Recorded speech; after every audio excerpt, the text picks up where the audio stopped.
Good morning, good evening, friends. Welcome to my channel, Kitab Se Ek Moti.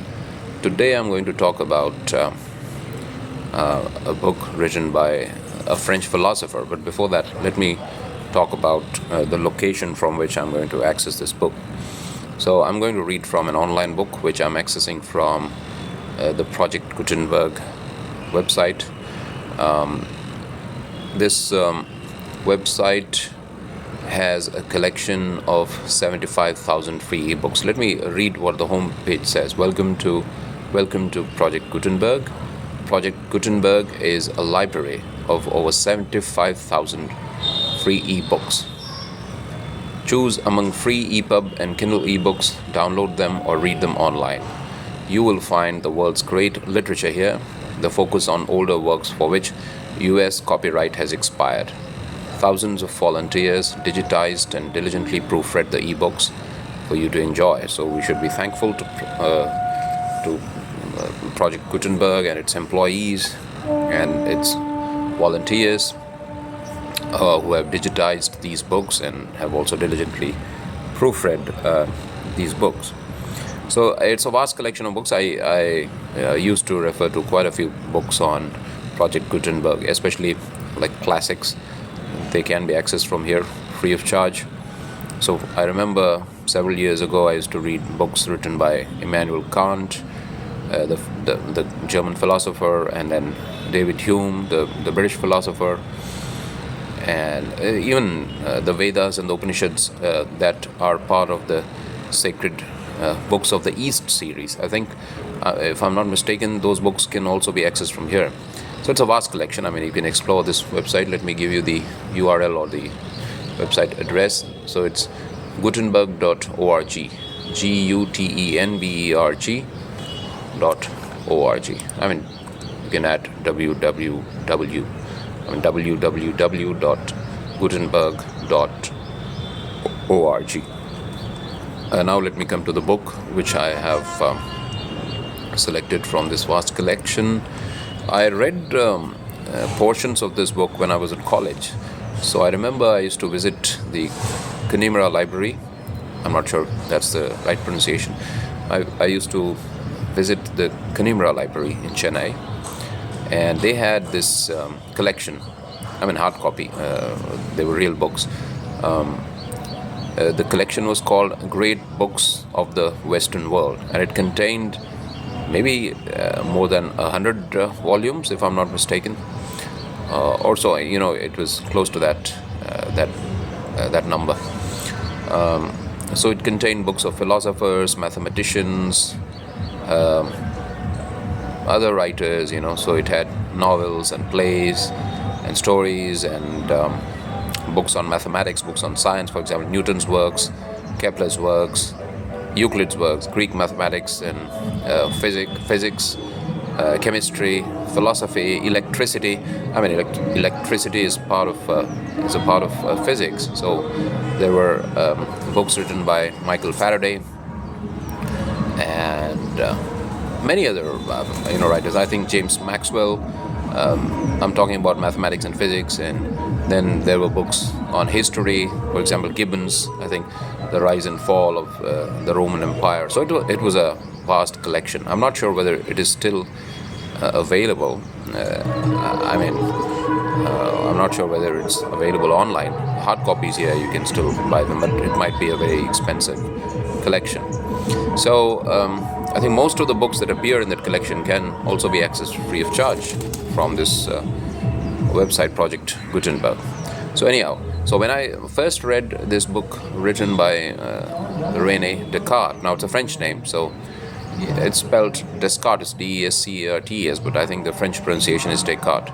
So René Descartes was a French mathematician who came up with this, I think, coordinate geometry. It's called the one with, the x-axis and the y-axis, and then you can convert a diagram or a figure into an equation, and so on. So it's very useful in modern days.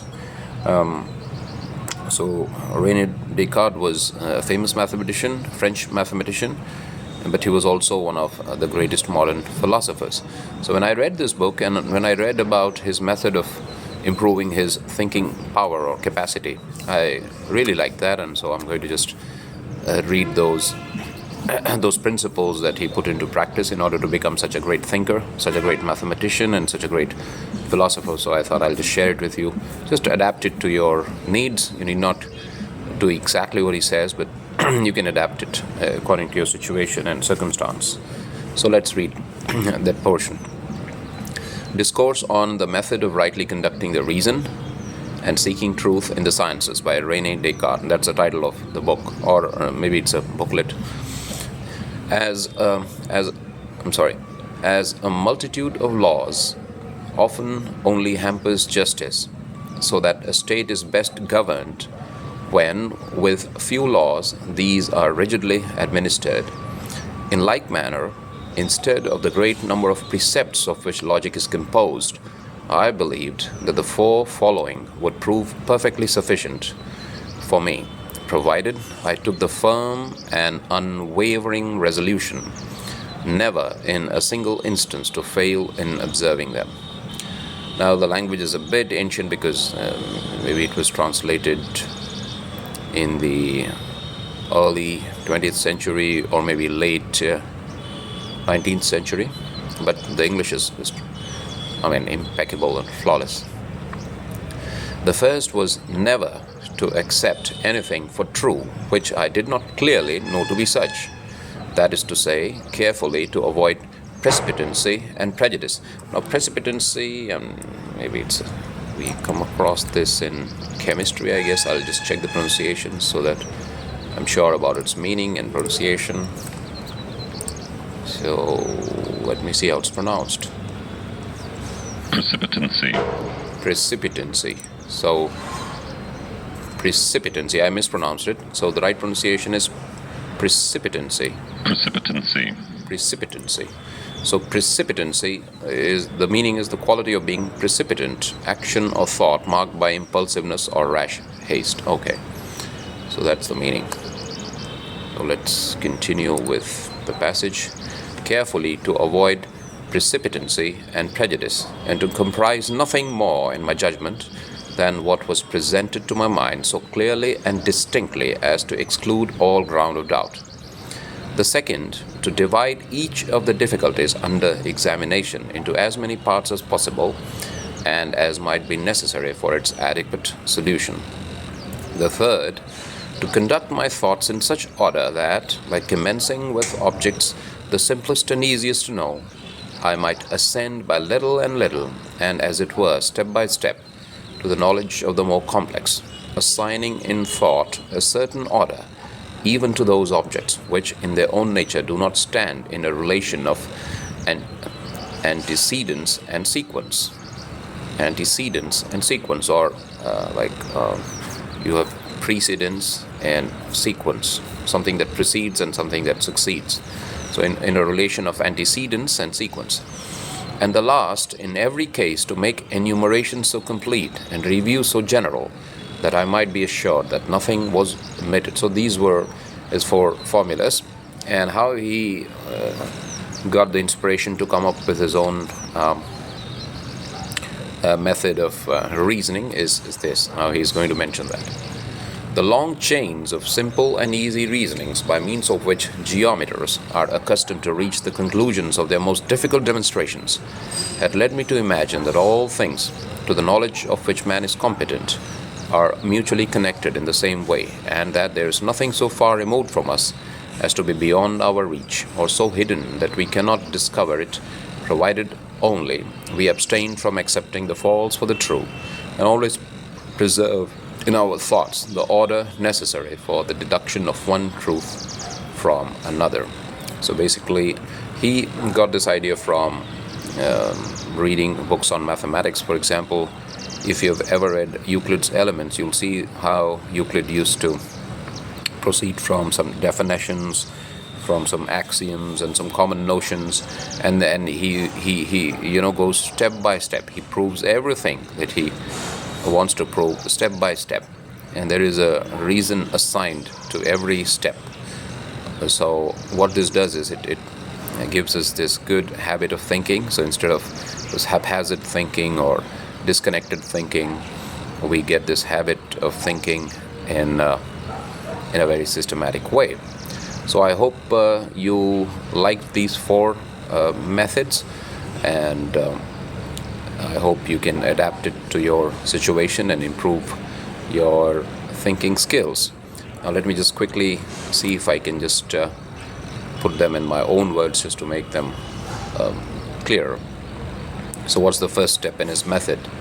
The first was never to accept anything for true which I did not clearly know to be such. That is to say, carefully to avoid precipitancy and prejudice, and to comprise nothing more in my judgment than that was presented to my mind so clearly and distinctly as to exclude all ground of doubt.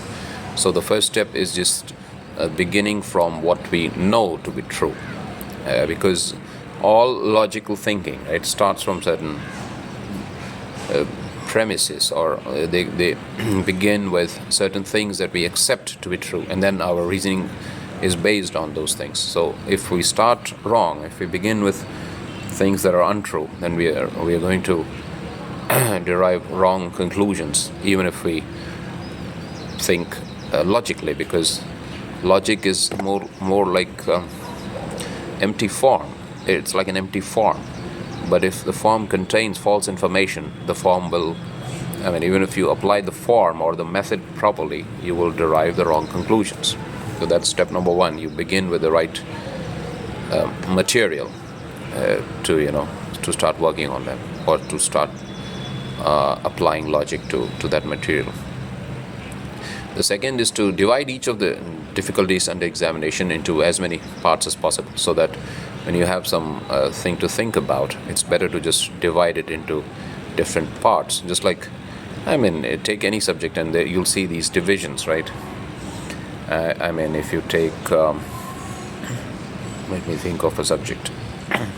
Let's take English literature, for instance. So they'll divide their subject into poetry, into stories, into novels, and so on. Then they'll have other divisions of time, like maybe the Shakespearean time, Elizabethan English, and so on. And then you have the Victorian period. So it becomes easy to handle any subject when you divide it into as many parts as possible. The third, to conduct my thoughts in such order that by commencing with object the simplest and easiest to know, I might ascend by little and little, and as it were step by step, to the knowledge of the more complex. So here he's talking about starting from the simple things and then moving on to the complicated things step by step, and so that everything has this preceding and succeeding kind of relation. So every succeeding complicated thinking has this preceding simpler thought process at the back of it. So that helps in clear thinking. And the last, in every case, to make enumeration so complete and review so general that I might be assured that nothing was omitted. So this talks about thinking about a subject from all angles. You take into account all the aspects that a subject contains, and then you try to think on all these aspects, and just make sure that you do not leave out any important thing. So if you follow these four methods, you'll improve your thinking power.